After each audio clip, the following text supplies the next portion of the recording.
Hello everybody, how's it going? Good afternoon, welcome to our Facebook Live for Evenstar this week. I'm Arwen, lovely to have you with me. I am talking today about sugar, so just in time for Easter, only a few days away, and even if you don't celebrate it, I'm sure you're finding there's lots and lots of sugar all around you. And it's a really good follow-on as well from our talk last week about the gut microbiome, gut health, and how this has a massive impact on your well-being. So I thought it was too good a chance to take, so here we are. All right, so for me as well, there's a real personal reason for wanting to talk about sugar at this point, because it's actually a year since I gave up sugar. And I'm not super strict about it. If I go to a birthday party, I'll definitely eat a piece of birthday cake. But pretty much as far as my day-to-day, everyday eating goes, I don't have any sugar as a part of my diet, and I've really tried to reduce it a lot for my kids as well, which is hard with teenagers, but I do my best to not have anything in the house and not think about what they're eating when they're not home.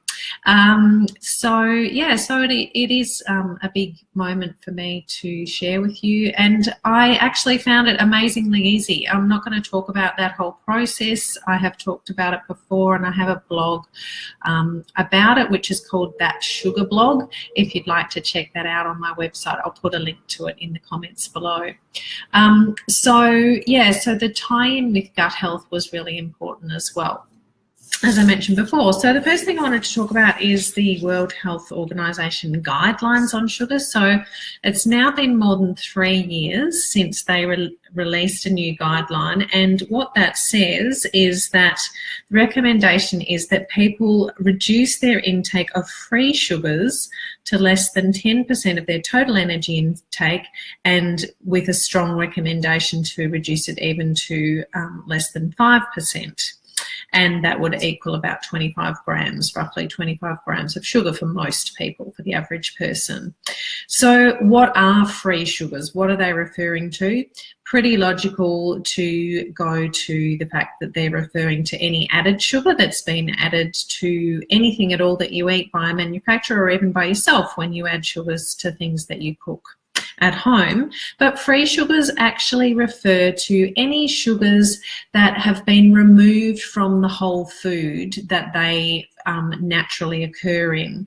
So that does also include things like honey and syrups and what else? And fruit juices.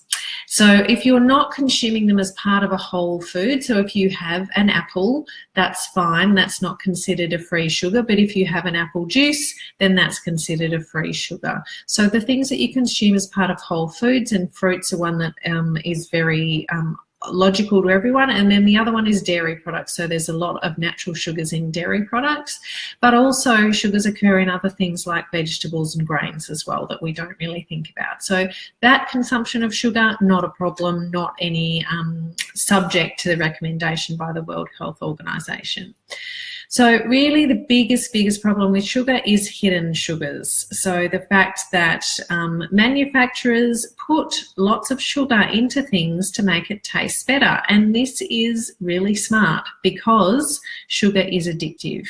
Why is it addictive? Because we as human beings are actually designed to crave sugar, to love to eat sugar, because in fact it used to be very little available to us. So sugary things like fruit especially would only be available in summer, and human beings that were around in the very early days of mankind would eat as much of that when they could get it.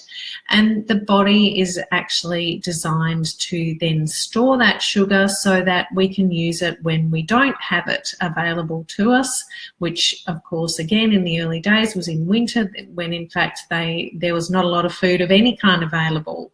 So the body would then use that stored sugar. So we are actually designed to crave sugar. So don't feel bad if you crave sugar. It's a natural part of being human. And so the risk then is that we're not aware that we're consuming sugar in hidden sugars in food products that are processed and manufactured, and we then have that addictive reaction to them and want to have more and more sugar in other things as well, obviously. So the key thing to deal with this is to read labels. This is something that is really quite tedious to start with, but you get used to it, and you get used to which products are going to be better ones to buy, the better quality products that have less things added to them in total, including sugar. Sugar should not be one of the top 3 to 4 ingredients in any product, and especially things where you wouldn't expect it to be, like savoury kinds of things. You basically wouldn't expect any sugar in them, and if they've got sugar as one of those top 3 ingredients, no way, don't go near them. Also, if you're running short of time and you're at the supermarket, I mean, honestly, the other day I was in the supermarket with my son and we were reading pretty much every label in the natural health food section of the supermarket, and it took forever.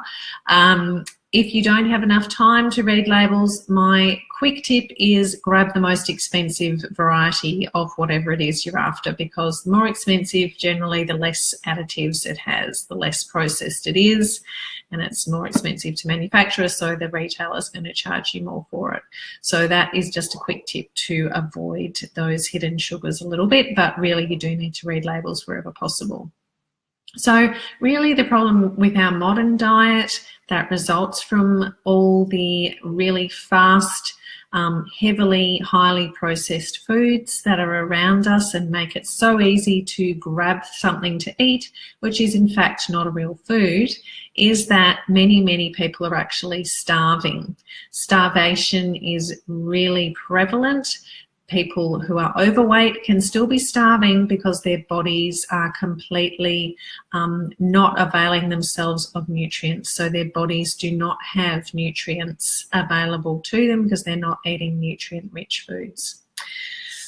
So this is a big, big problem. So then we come on to the whole gut health connection. And this is some good news for you, because as we spoke about last week, the gut microbiome is full of bacteria. And I don't think I actually mentioned last week that in fact our bodies are made up of more bacteria than they are human cells. So that's pretty amazing when you think about it. And then, of course, the problem is when you have an imbalance in those bacteria. Now, there'll be different colonies of bacteria in your gut, and in fact, they all fight each other for territory. And if you have a certain colony of bacteria that likes to feed on sugar, then it's going to do everything it can to try and take over other colonies, other bacteria that might maybe be doing you a bit more good.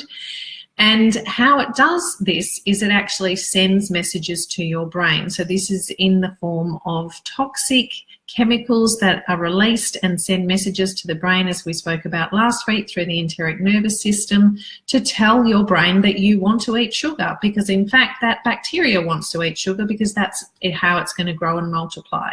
So really good news there, I think, because you don't have to beat yourself up and feel bad that you don't have any self-control, because in fact it's those bacteria controlling you. Clearly, what you need to do to overcome this is go and get your gut microbiome checked out and get things back into balance, which is again what I spoke about last week. I'll put a link in the comments below as well about that, so that you can check out what I spoke about, how to go about doing that. So yeah, very, very important to get that gut microbiome checked out again, so that you can get on top of the sugar and how it's controlling your life. So that's the main things I wanted to say today. I'm just going to put a little bit more information below again about a couple of recent things I've found out about the types of sugar that are better for you to eat, or sweeteners, I guess, overall. And that will give you a bit more information, especially if you do read my sugar blog that I wrote about a year ago. Then there's some updated information from that. So I think it's pretty important to get that across. I guess I can't go without doing a bit of a plug again for Reiki, as I always do, which is really something that's of great benefit in supporting you whenever you want to make a change to anything in your life. Reiki will be there to help you, support you through stress, anxiety, and get on top of your thought processes.